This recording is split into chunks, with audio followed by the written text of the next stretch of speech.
பிள்ளைகள் உங்கள் ஒவ்வொருவரையும் இந்த 3வது ஆன்லைன் சண்டே ஸ்கூல் மூலமாக சந்திப்பதில் நான் ரொம்ப சந்தோஷமா இருக்கேன். நீங்களும் அதே போல சந்தோஷமாவும் ஆயத்தமாவும் இருப்பீங்கன்னு நான் நினைக்கிறேன். இப்ப நாங்க சேர்ந்து ஏசப்பாவை ஆடி பாடி ஆராதிக்க போறோம். இன்னைக்கு எங்களோட ஆராதிக்கும்படியாக நான் ஒரு புது விருந்தினரை கூட்டிட்டு வந்திருக்கேன். அது யாரு தெரியுமா? நான் ஒரு சிட்டுக்குருவியை கூட்டிட்டு வந்திருக்கேன். சோ நாங்க சிட்டுக்குருவியோட சேர்ந்து ஏசப்பாவை ஆடி பாடி ஆராதிக்க போறோம். இந்த டான்ஸ் செய்யறதுக்காக உங்களுக்கு ஒரு பார்ட்னர் தேவை. அது மேல உங்க ஃப்ரெண்ட் ஒரு ஆள், அப்படி இல்லைன்னா உங்களுடைய சகோதரர்கள், அப்படி யாருமே இல்லையா, உங்களுடைய அம்மா இல்லைன்னா அப்பா, யாரையாவது நீங்க கூட்டிட்டு வந்துருங்க.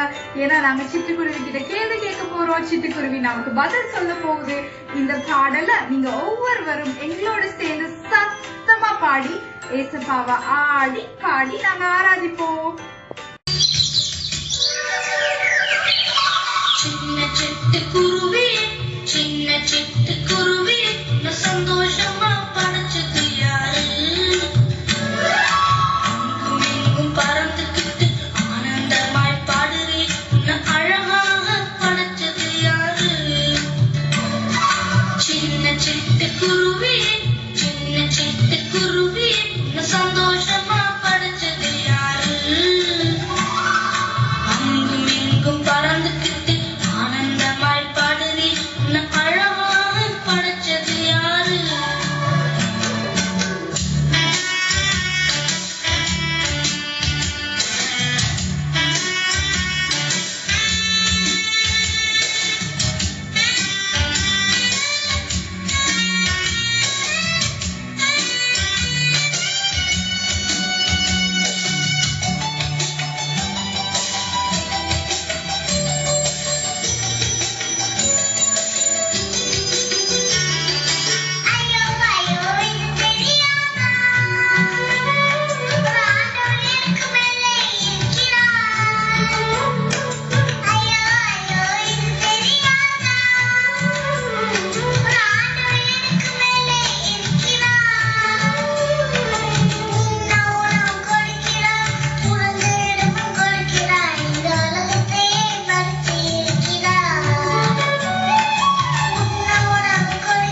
நேரம் நாங்க ஏசப்பாவை ஆடி பாடி ஆராதிச்சோம். இப்ப உங்களுக்கு பிடிச்ச நேரம் என்ன தெரியுமா? நாங்க கார்ட்டூன் பார்க்க போறோம். இவ்ளோ நேரமா நாங்க ஏசப்பாவை ஒரு சின்ன சிட்டுக்குருவியோட சேர்ந்து ஆராதிச்சோம் தானே. இப்ப இந்த கார்ட்டூன்ல ஒரு காகம் வரப்போகுது. அப்ப அந்த காகம் என்ன செய்யுது அப்படின்றத நாம போய் பார்ப்போமா? இன்னைக்கு நாம பார்க்க போற ஸ்டோரியுடைய தலைப்பு எலியாவும் காகங்களும்.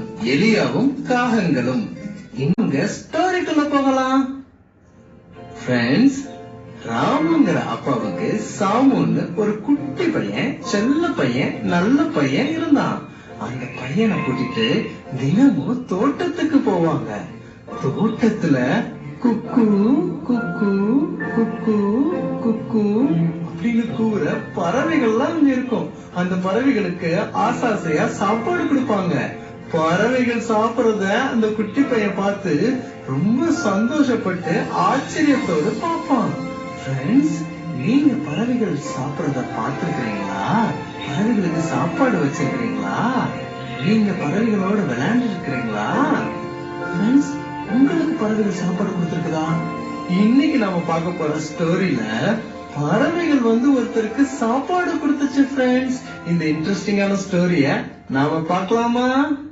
இஸ்ரேல் நாட்டுல ஒரு கெட்ட ராஜாவும் கெட்ட ராணியும் இருந்தாங்க. அந்த கெட்ட ராஜா பேரு ஆகாப். அந்த கெட்ட ராணி பேரு யேசபேல். அவங்க ஏசப்பாவுக்கு பிடிக்கவே பிடிக்காத எல்லா தவறுகளையும் செஞ்சாங்க. அவங்க கல்லாலையும் மண்ணாலையும் ஒரு பெரிய சிலை செஞ்சு அந்த சிலைய வணங்குனாங்க. அந்த சிலை பேரு பாகால். அவங்க மட்டும் அந்த சிலைய வணங்கல, ஊர்ல உள்ள எல்லாரையும் வணங்க சொன்னாங்க. அப்போ ராஜா என்ன சொன்னார்னா, இந்த ஊர்ல உள்ள எல்லாரும் இந்த சிலையதான் வணங்கணும், ஏசப்பாவை வணங்க கூடாது. இந்த சிலைக்கு மட்டும்தான் கீழ்ப்படியணும், ஏசப்பா சொல் பேச்சுக்கு கீழ்ப்படிய கூடாது. அப்படி யாராவது ராஜாவுடைய வார்த்தையை மீறினா அவங்களுக்கு பனிஷ்மெண்ட் உண்டு அப்படின்னு கட்டளை போட்டுட்டாங்க. உடனே அந்த ஊர்ல உள்ள இஸ்ரவேல் மக்கள் எல்லாரும் அந்த சிலைய வணங்க ஆரம்பிச்சிட்டாங்க. ஒரே ஆட்டம், பாட்டம், கொண்டாட்டம், ஆர்ப்பாட்டம்னு ஜிங்கு ஜிங்கு ஜிங்கு ஜிங்கு ஜிங்கு ஜிங்கு ஜிங்கு ஜிங்குன்னு குதிச்சு குதிச்சு அங்க எங்கேயும் ஓடி ஓடி அத வணங்கிக்கிட்டு இருந்தாங்க. அந்த ஊர்ல பாகால் சிலைக்கு அநேக கோயில்கள் இருந்துச்சு. அந்த சிலைக்கு வேலையாட்கள் இருந்தாங்க. அந்த வேலையாட்கள யாரு நியமித்தாங்க அப்படின்னா, ஆகாப் ராஜா தான் சிலைய பார்த்துக்கவும் மக்கள்கிட்ட பாகால பத்தி சொல்லவும் வேலைக்கு நியமித்திருந்தாரு. அந்த வேலையாட்கள் ஊர் மக்களுக்கு ஒரு செய்தி ஒண்ணு சொன்னாங்க.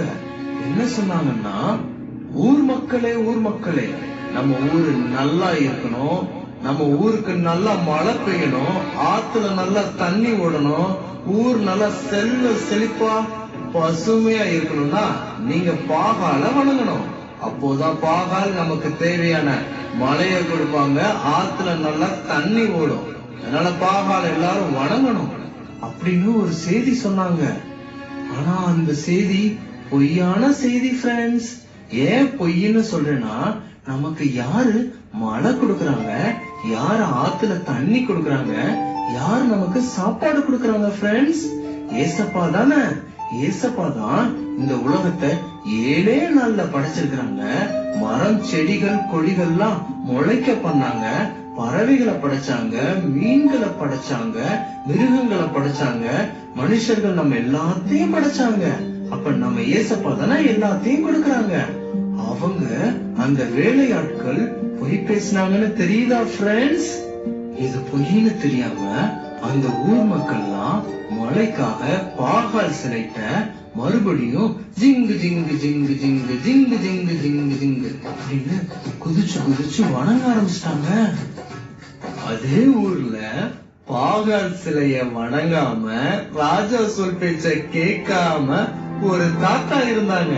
அவங்கதான் நம்ம ஹீரோ எலியா தாத்தா. எலியா தாத்தா நல்ல தாத்தா, செல்ல தாத்தா, தங்க தாத்தா, வைர தாத்தா, ஏசப்பா சொல் பேச்சு கேக்குற நல்லவங்க. அவங்க டெய்லியும் ஏசப்பாட்ட பிரேயர் பண்ணுவாங்க. அப்படி ஒரு நாள் பிரேயர் பண்ணிக்கிட்டு இருக்கும்போது ஏசப்பா எலியா தாத்தாட்ட பேசினாங்க. எலியாவே, இந்த ஊர் மக்கள் எல்லாரும் ஊர்ல மழை பெய்யறதுக்கும் ஆத்துல தண்ணி ஓடுறதுக்கும் அந்த பாகால் சிலை தான் காரணம்னு நினைச்சிட்டு இருக்கிறாங்க. ஆனா நான் தானே இத்தனை நாள் மழை கொடுத்தேன், ஆத்துல தண்ணி கொடுத்தேன், உங்களுக்கு சாப்பாடு எல்லாம் கொடுத்தேன்ல. ஆனா அவங்க என்ன மறந்துட்டாங்க. அவங்க மறுபடியும் என்ன நினைச்சு பாக்குற வரைக்கும் நான் இந்த ஊர்ல மழையும் கொடுக்க போறதில்ல, ஆத்துல தண்ணீரும் இருக்க போறதில்ல. இந்த ஊர்ல பஞ்சம் வரப்போகுது. இந்த செய்திய நீ உடனே ஆகாப் ராஜாட்ட போய் சொல்லு அப்படின்னு சொன்னாங்க. ராஜாட்ட போய் முன்னாடி போய் நின்னு சொல்லணும்னா சாதாரண விஷயமா? ஒருவேளை எலியா தாத்தா போய் ஊர்ல பஞ்சம் வரப்போகுதுன்னு ராஜா முன்னாடி சொன்னாங்கன்னா, ராஜா புடிச்சு எலியா தாத்தாவை ஜெயில போட்டாங்கன்னா என்ன நடக்கும்? ஆனா எலியா தாத்தா அதெல்லாம் குறித்து கவலையே படல. எலியா தாத்தா உடனே கிளம்புனாங்க, அரண்மனைக்கு போனாங்க. விறு விறு விறு விறு விறு விறு விறு விறு விறு விறு விறு விறுன்னு நடந்து போனாங்க. அரண்மனைக்கு உள்ளுக்கே போனாங்க. ராஜா முன்னாடி தைரியமா நின்னாங்க. எலியா தாத்தா ஆகாப் ராஜாட்ட தைரியமா பேசினாங்க. ஆகாப் ராஜாவே, நம் ஊரில் இனி மழை பொழியாது, நம் ஆறுகளில் தண்ணீர் ஓடாது, நம் ஊரில் மிகப்பெரிய பஞ்சம் வரப்போகிறது. நமக்கு மழை கொடுத்த, நமக்கு குடிக்க தண்ணீர் கொடுத்த ஏசப்பாவை நீங்க மறந்துட்டீங்க. மறுபடியும் நம்முடைய ஊர் மக்கள் எல்லாரும் ஏசப்பா தான் நமக்கு மழை கொடுத்தாங்க, நமக்கு குடிக்க தண்ணீர் கொடுத்தாங்கன்னு எப்ப நினைச்சு பாக்குறீங்களோ அது வரைக்கும் இந்த ஊர்ல பஞ்சம் இருக்கும் அப்படின்னு தைரியமா சொல்லிட்டு அரண்மனையை விட்டு வெளிய விறு விறு விறு விறு விறு விறு விறு விறு விறு விறு விறு விறுன்னு நடந்து வந்தாரு. அப்படியே ஊர்ல பஞ்சம் வர ஆரம்பிச்சிருச்சு. ஏசப்பா எலியா தாத்தாவை கூப்பிட்டாங்க. எலியாவே, இந்த பஞ்சம் முடிகிற வரைக்கும் நீ ஊருக்கு வெளியே உள்ள தேரி ஆற்றோரமா நீ இரு. அங்க உனக்கு குடிக்க தண்ணீரும் சாப்பிடுறதுக்கு சாப்பாடும் நான் ஆயத்தம் பண்ணி வச்சிருக்கிறேன் அப்படின்னு சொன்னாங்க. ஏசப்பா சொல் பேச்சை கேட்டு எலியா தாத்தா அந்த ஆத்தோரமா இருந்தாங்க. தாகம் எடுக்கும்போது அந்த ஆத்துல உள்ள தண்ணியை எடுத்து மடக் மடக் மடக் மடக் மடக் மடக் மடக் மடக்னு குடிப்பாங்க. மறுபடியும் தாகம் எடுத்தா மடக் மடக் மடக் மடக் மடக் மடக் மடக் மடக்னு தண்ணிய குடிப்பாங்க. இப்போ அவருக்கு பசிச்சுச்சுன்னா சாப்பாடு வேணும்ல, பூவா வேணும்ல. அவருக்கு சாப்பாடு யார் வந்து கொடுத்தாங்கன்னு தெரியுமா ஃப்ரெண்ட்ஸ்? காக்கா தான் வந்து சாப்பாடு கொடுத்துச்சு. காக்கானா கருப்பா கா கா கா கா கா கா இன்னும் கத்தும்ல, அந்த காக்கா தான் எலியா தாத்தாவுக்கு வந்து சாப்பாடு கொடுத்துச்சு ஃப்ரெண்ட்ஸ். ஏசப்பா சொல் பேச்சு கேட்டாங்களே எலியா தாத்தா, அதனால ஏசப்பா தான் அந்த காக்காவை அனுப்புனாங்க ஃப்ரெண்ட்ஸ். காக்கா காலையில வந்து சாப்பாடு கொடுத்துரும், சாயங்காலமும் வந்து சாப்பாடு கொடுத்துரும். இது ஒரு நாள் இல்ல ஃப்ரெண்ட்ஸ், ரொம்ப நாளா காக்கா காலையிலயும் சாப்பாடு கொடுத்துச்சு, சாயங்காலமும் சாப்பாடு கொடுத்துச்சு ஃப்ரெண்ட்ஸ். அதோட கொஞ்ச நாள்ல அந்த ஊர் முழுவதும் ஏசப்பா சொன்ன வார்த்தையின்படியே பஞ்சம் வந்துருச்சு ஃப்ரெண்ட்ஸ். இந்த ஸ்டோரி உங்களுக்கு ரொம்ப ரொம்ப ரொம்ப ரொம்ப பிடிச்சிருக்குன்னு நான் நினைக்கிறேன் ஃப்ரெண்ட்ஸ். ஓகே பிள்ளைகள், இந்த கார்ட்டூனை பார்த்து நீங்க நல்லா என்ஜாய் பண்ணியிருப்பீங்கன்னு நினைக்கிறேன். இந்த நேரத்துல நான் உங்களுக்கு ஒரு ஸ்பெஷலான காரியம் சொல்லி கொடுக்க போறேன். அதனால நீங்க ஒரு புக் ஒண்ணு, ஒரு பென், அப்படி இல்லைன்னா ஒரு பென்சில், அதை குவிக்கா எடுத்துட்டு ஓடி வந்து நீங்க உட்காரலாம். சரி பிள்ளை, இன்னைக்கு நான் என்ன சொல்லி கொடுக்க போறேன்னா, இன்னைக்கு நாங்க முதல்ல பாடின பாட்டுல என்ன பறவை இருந்துச்சு? சிட்டுக்குருவி இருந்துச்சு தானே. ரெண்டாவது நாங்க பார்த்த கார்ட்டூன்ல என்ன பறவை இருந்துச்சு? காகம் இருந்துச்சுன்னா சரி, அந்த ரெண்டு பறவைகள் இருந்ததால நான் இன்னைக்கு உங்களுக்கு பறவை பத்தின ஒரு காரியத்தை நான் சொல்ல போறேன். பறவைக்கு இங்கிலீஷ்ல என்ன தெரியுமா? bird, BIRD, bird. அப்ப இந்த ஸ்கிரீன்ல உள்ள இந்த பேரை நீங்க உங்களுடைய புக்ல பார்த்து எழுதி கொள்ளலாம். ஓகே பிள்ளை, BIRD என்றது ஒரு எழுத்துக்கு கீழே ஒன்றாக நீங்க எழுதி கொள்ளுங்க. ஏன்னா இந்த ஒவ்வொரு எழுத்துக்கும் என்ன ஒரு காரியம் குறிக்குது என்றதை பத்தி நான் உங்களுக்கு சொல்லி கொடுக்க போறேன். முதலாவது எழுத்து என்ன? பி. எஸ், நீங்க சரியா சொன்னீங்க. முதலாவது எழுத்து பி. இந்த பி என்னது குறிக்குதுன்னா வீக். B-E-A-K, week. இந்த ஸ்கிரீன்ல உள்ள இந்த வார்த்தைகளை நீங்க உங்களுடைய புத்தகங்கள்ல எழுதி கொள்ளலாம். வீக்னா என்ன தெரியுமா பிள்ளை? ஒரு பறவையில சொண்டுக்கு தான் வீக்னு சொல்லுவாங்க. இன்னைக்கு நாங்க பார்த்த கார்ட்டூன்ல அந்த காகம் வந்து எலியாக்கு எப்படி எதுல கொண்டு போய் அப்பத்தை கொடுத்துச்சு? தன்னுடைய சொண்டினாலதானே கொண்டு போய் அப்பத்தை கொடுத்துச்சு. அப்ப காகம் தன்னிடம் இருந்த காரியத்தை ஏசப்பாவுடைய வார்த்தைக்கு கீழ்ப்படிந்து அது பயன்படுத்துச்சு தானே.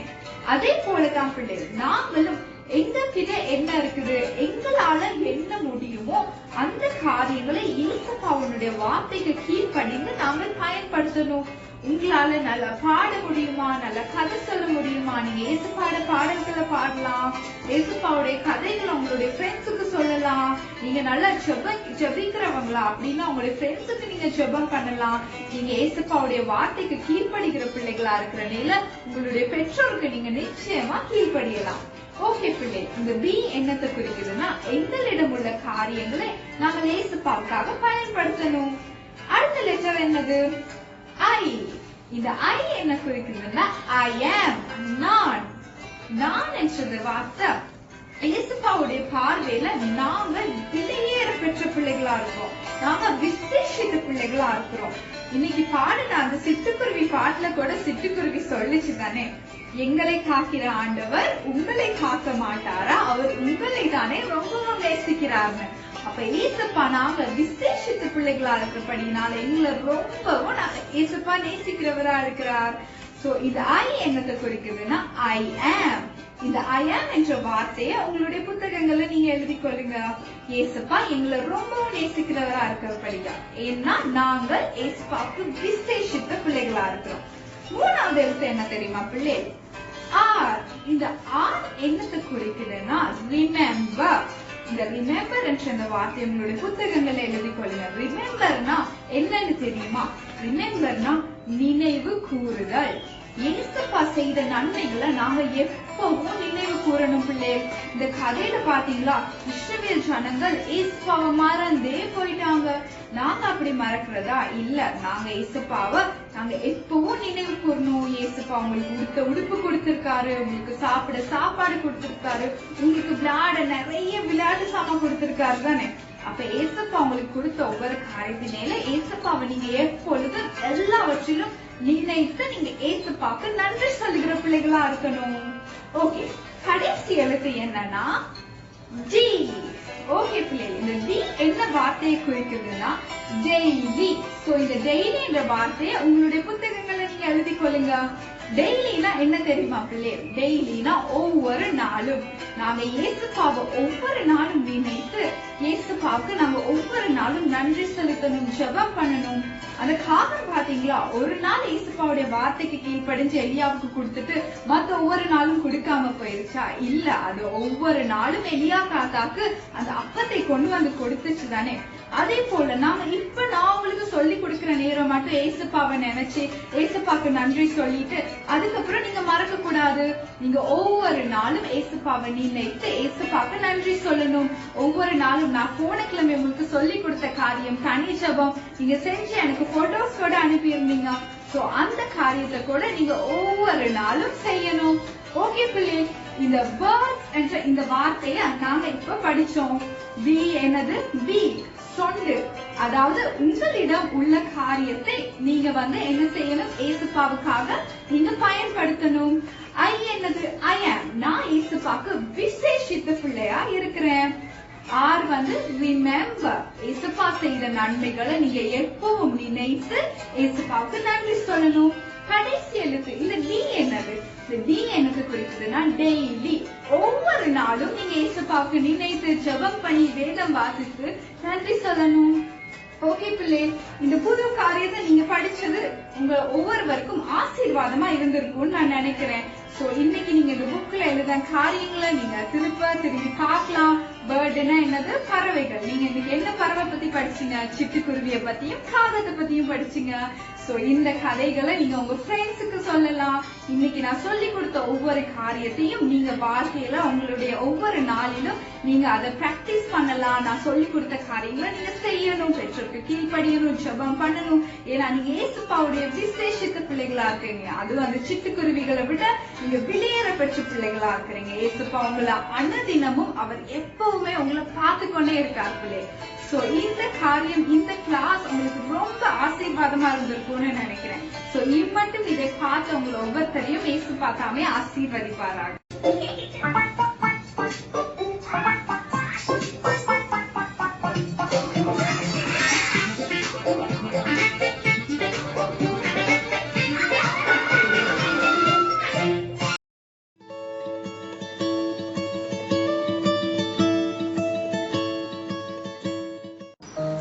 ஹாய் குட்டீஸ், எல்லாரும் நல்லா இருக்கிறீங்களா?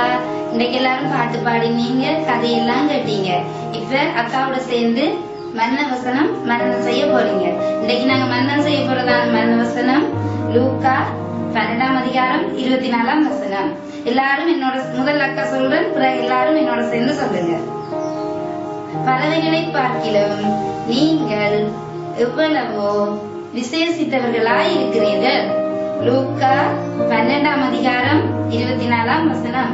மறுபடியும் எல்லாரும் என்னோட சேர்ந்து சொல்லுங்க. பறவைகளை பார்க்கிலும் நீங்கள் எவ்வளவோ விசேஷித்தவர்களாய் இருக்கிறீர்கள். லூக்கா 12ஆம் அதிகாரம் 24ஆம் வசனம். திருப்பி எல்லாரும் ஒருக்கா சொல்லுவோம். பறவைகளை பார்க்கிலும் நீங்கள் எவ்வளவோ விசேஷித்தவர்களாய் இருக்கிறீர்கள். லூக்கா 12ஆம் அதிகாரம் 24ஆம் வசனம். எல்லா பிள்ளைகளும் நல்லா சொன்னீங்க. ஒருக்கா கையை தட்டி விடுவோமா?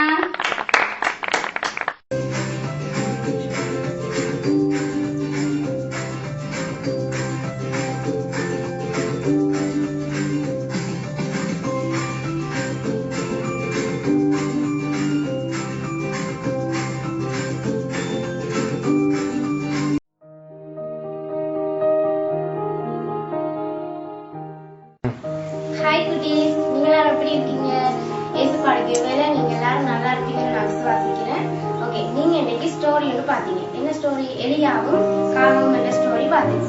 அதுல இருந்து நாங்க இன்னைக்கு ஒரு சின்ன கைவேலை ஒன்று செய்ய போறோம். எல்லாரும் ரெடியா இருக்கீங்களா குட்டீஸ்? ஓகே, நாங்க இப்ப கைவேலைக்குள்ள போகலாம். ஓகே, நாங்க இப்படி ஒரு சீட் எடுப்போம். சீட் எடுத்து அதை ரெண்டா மடிச்சு ஹார்ட் படியில கீற போறோம். ஓகே, கீறியாச்சு. இப்ப இதை கட் பண்ணி எடுத்துருவோம்.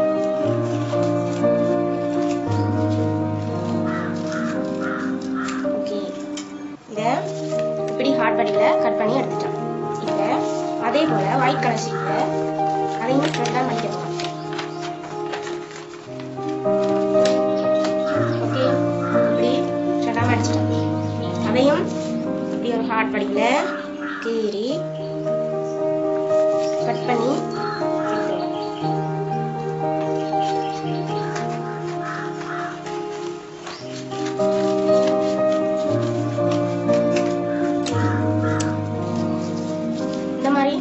ஹார்ட் படியில எடுத்துட்டோம். இப்ப ரெண்டு ஹார்ட் படிவம் இருக்கு. ஓகே, இந்த ஹார்ட் படிவத்துல நாங்க இப்ப கம் பூச போறோம். ஓகே, கம் பூசியாச்சு. இத இப்படி ரெண்டா மடிக்கணும். மடிச்சிட்டு கம் பூசின பக்கத்துல இப்படி நாங்க ஒட்டணும். ஓகே, இப்படி குருவில சேர்ந்து ஒட்டியாச்சு. இப்ப குருவிக்கு நாங்க சொண்டு செய்யணும்.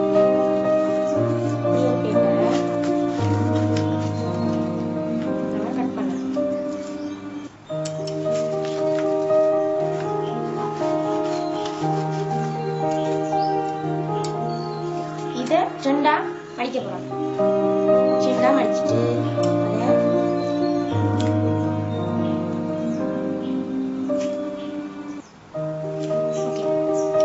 இப்படி கட் பண்ணி எடுத்துட்டோம். இப்ப குருவிக்கு நாங்க சொண்டு வைக்க போறோம். இந்த வெளிப்புறம் ரெண்டையும் கம் வச்சுட்டு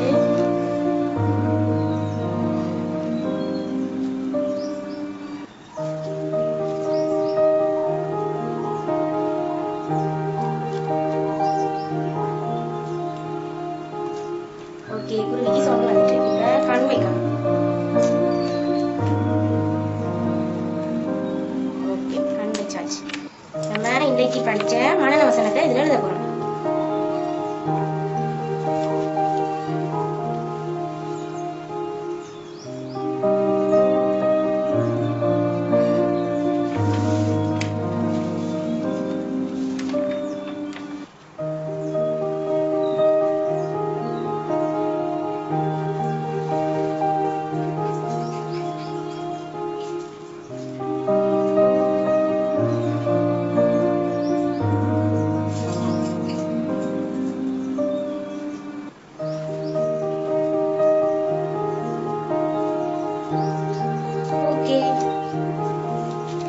நமக்கு ரெடி.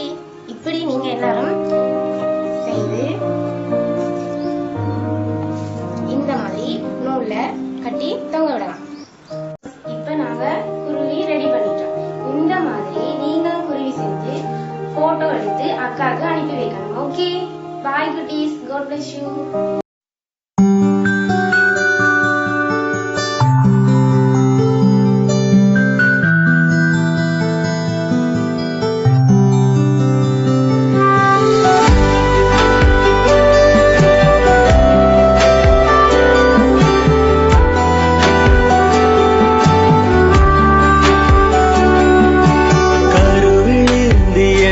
சுமந்த தாயின் அன்ப பார்த்த தோளும் கொடுத்து தோளில் சுமந்த தகப்பனையும் பார்த்த சிலுவ சுமந்து என்ன கேட்ட.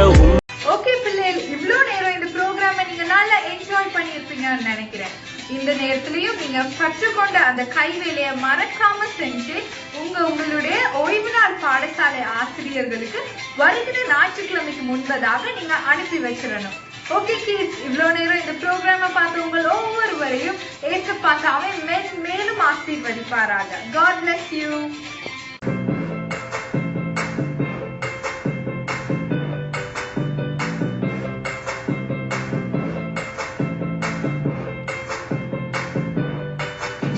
இந்த ஓய்வு நாள் பாடசாலையிலே கலந்து கொண்டு அநேக காரியங்களை கற்றுக்கொண்டீர்கள். நல்ல கதைகளை கேட்டு மனன வசனங்களை மனனம் செய்யவும், கதைகளை கேட்கவும், பல ஆலோசனைகளை கேட்கவும் இயேசப்பா இந்த நல்ல நாளிலே உங்களுக்கு ஆண்டவர் கிருபையை கொடுத்திருக்கிறார். ஆகவே இந்த ஓய்வு நாளிலே ஓய்வு நாள் பாடசாலையை வீடுகளில் இருந்தவாறு அநேக காரியங்களை கற்றுக்கொள்ள இந்நேரு வரைக்கும் ஆண்டவர் நமக்கு கிருபை கொடுத்தபடினாலே இயேசப்பாவுக்கு நாங்கள் நன்றி சொல்ல போகிறோம். நாங்கள் யாவரும் முழங்கால் படியிட்டு கண்களை மூடி கைரங்களை கூப்பி, இயேசப்பா இந்த நேரம் வரைக்கும் இந்த ஓய்வு நாள் பாடசாலையை ஆசீர்வதித்து தந்தபடினாலே நம்ம எல்லாரும் இயேசப்பாவுக்கு நன்றி சொல்லுவோம். பரலோகத்தின் நல்ல தகப்பனே, நன்றியோடு ஸ்தோத்திரிக்கிறோம். இந்த ஆன்லைன் வாயிலாக அருமையான சிறு பிள்ளைகளோடு கூட இந்த ஓய்வு நாள் பாடசாலையிலே அநேக காரியங்களையும் அது பிள்ளைகள் கற்றுக்கொள்ள அநேக புத்திமதிகளையும் ஆலோசனைகளையும் அறிவுரைகளையும் உமது வேத வசனங்களை தியானிக்கவும் அந்த சிறிய உள்ளங்களிலே அதை பதித்துக் கொள்ளவும் நீர் கொடுத்த நல்ல கிருபைக்காக உமக்கு நன்றி செலுத்துகிறேன் ஐயா. விசேஷமாக இந்த ஓய்வு நாள் பாடசாலையிலே கதைகளை சொல்லி மனன வசனங்களை சொல்லிக் கொடுத்த இன்னும் காரியங்களை செய்த ஓய்வு நாள் பாடசாலை ஆசிரியர்களை உம்முடைய கரத்தில் ஒப்புக் கொடுக்கிறேன். உம்முடைய பிள்ளைகளுக்கு நல்ல ஞானத்தை கொடுத்து இந்த சிறு பிள்ளைகளுக்கு இன்னும் அநேக காரியங்களை கற்றுக் கொடுக்கக்கூடியதாய் உமது பிள்ளைகளை நீங்கள் ஆசீர்வதிக்கும்படியாக உம்முடைய கரத்தில் ஒப்புக் கொடுக்கிறேன். விசேஷமாக இதில் கற்றுக்கொண்ட அருமையான சிறு பிள்ளைகளை நீங்கள் ஆசீர்வதிங்க. அந்த சிறிய உள்ளங்களிலே அது நல்ல நிலத்தில் விதைக்கப்பட்ட விதையை போல அது 30, 60, 100ஆக வளர்ந்து பலன் கொடுக்கத்தக்கதாக முது பிள்ளைகளை ஆசீர்வதிப்பீராக தகப்பனே. முது பிள்ளைகள் எல்லா விதத்திலும் குடும்பத்துக்கும் சமுதாயத்துக்கும் சபைக்கும் உறவுகளுக்கும் நல்ல ஆசீர்வாதமான பிள்ளைகளாக இருக்க பிள்ளைகள் ஒவ்வொருவரையும் நாங்கள் ஆசீர்வதிக்கிறோம் தகப்பனே. இந்த பொல்லாத பயங்கரமான இந்த காலங்களிலே சிறு பிள்ளைகள் ஒவ்வொருவரையும் இரத்தத்தினால மூடுகிறேன் ஐயா. நம்முடைய பிள்ளைகளை ரத்த கோட்டைக்குள்ள ஒப்புக் கொடுக்கிறேன். எந்த விதமான வியாதிகளோ கொள்ளை நோய்களோ ஆபத்துகளோ அந்த பிள்ளைகளை நேரிடாதபடி அந்த பிள்ளைகளை கிருபையாய் பாதுகாத்துக் கொள்ளுங்க. இந்நேரம் வரைக்கும் அந்த பிள்ளைகள் வீடுகளில் இருந்தவாறு இந்த ஓய்வு நாள் பாடசாலையிலே அநேக காரியங்களை கற்றுக்கொள்ள நீங்க கொடுத்த எல்லா கிருபைகளுக்காக நன்றி சொல்லி இந்த பிள்ளைகள் யாவரையும் உடைய அருமையான கரத்துக்குள் ஒப்புக் கொடுத்து அன்பான இயேசுவின் நாமத்திலே ஜெபங்கேற்கிறேன் பரிசுத்தம் உள்ள நல்ல பிதாவே, ஆமென். பிள்ளைகள் நாங்கள் எல்லாரும் சேர்ந்து சொல்லுவோம். என் ஆத்துமாவே கர்த்தரை ஸ்தோத்திரி, என் முழு உள்ளமே அவருடைய பரிசுத்த நாமத்தையே ஸ்தோத்திரி. என் ஆத்துமாவே கர்த்தரை ஸ்தோத்திரி, அவர் செய்த சகல உபகாரங்களையும் மறவாதே. ஆமென். ஏசப்பா தாமே உங்கள் ஒவ்வொருவரையும் ஆசீர்வதிப்பாராக.